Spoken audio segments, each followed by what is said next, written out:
அஸ்ஸலாமு அலைக்கும் ஃப்ரெண்ட்ஸ், எல்லோரும் எப்படி இருக்கீங்க? Welcome back to my channel. Title பார்த்தே தெரிஞ்சிருப்பீங்க. இன்றைக்கி நம்ம என்ன சால்னா செய்ய போகிறோன்னு. கருணக்கிழங்கு சால்னா, முட்டை ஊற்றுனது சூப்பராக இருக்கும். உங்களுக்கு முட்டை பிடிக்கும்னா நீங்கள் எப்போ இதே மாதிரி தான் செய்வீங்க. வாங்க எப்படி செய்யுதுன்னு பார்க்கலாமா? ஃபஸ்ட்டு கருணக்கிழங்கு 2 விசில் விட்டு வேக வச்சுக்கோங்க. உப்பு போட்டு வேக வைங்க ஃப்ரெண்ட்ஸ். அப்போ தான் அந்த அரிப்போட இது கம்மியாயிரும்னு சொல்லுவாங்க. அதனால உப்பு போட்டு வேக வச்சுக்கோங்க. இப்போது ஒரு கடாயில் எண்ணெய் ஊற்றிக்கோங்க, நல்லெண்ணெய் ஊற்றிக்கோங்க கொஞ்சம். ஏன்னா புளி சால்னாக்கு எப்போவும் நல்லெண்ணெய் கொஞ்சம் ஊற்றினா டேஸ்ட் நல்லாயிருக்கும். கொஞ்சம் வெந்தயம், சின்ன வெங்காயம், பூண்டு, கருவேப்பிலை. சின்ன வெங்காயம் கொஞ்சம் நிறையா சேர்த்துக்கோங்க. அப்போ தான் புளி சால்னாக்கு சூப்பராக டேஸ்ட் வரும். எல்லாத்தையும் எண்ணெயில் நல்லா வணக்குங்க.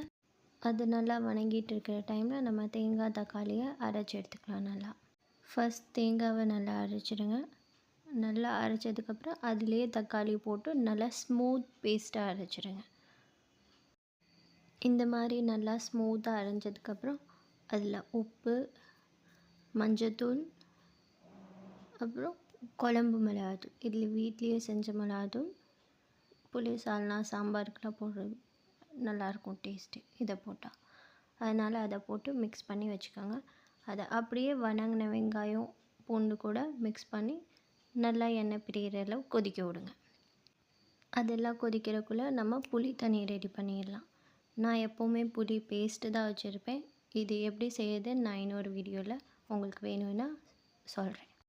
இந்த புளி பேஸ்ட்டில் 2 ஸ்பூன் ஃபுல்லாக எடுத்திருக்கேன். அதை தண்ணியில் கரைச்சிட்டு நல்லா ஒரு ஸ்ட்ரெயினரில் நல்லா வடிகட்டிக்காங்க. இதோட அந்த சக்கையெல்லாம் எல்லாம் எடுத்துகிட்டு பிழிஞ்சிட்டா நம்ம ஈஸியாக புளி தண்ணி ரெடி பண்ணி, ரொம்ப நேரம் ஊற வைக்கணும், ஒவ்வொரு டைம் ஊற வைக்கக்கூட மறந்துடுவோம்.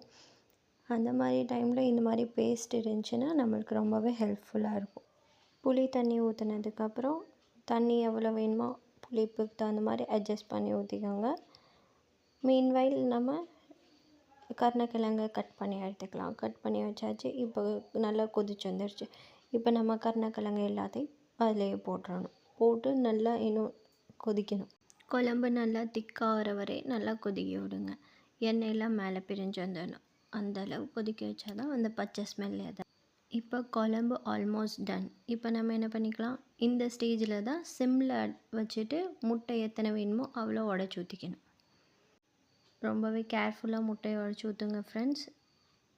ஊற்றுனதுக்கப்புறம் கொஞ்சம் கூட ஸ்பூனோ ஏதோ அதில் போட்டுறாதீங்க. ஒரு 5 to 10 மினிட்ஸ், 5 கூட இல்லை, 10 to 15 மினிட்ஸ் அப்படி சிம்மில் வச்சு நல்லா முட்டை வேகணும்.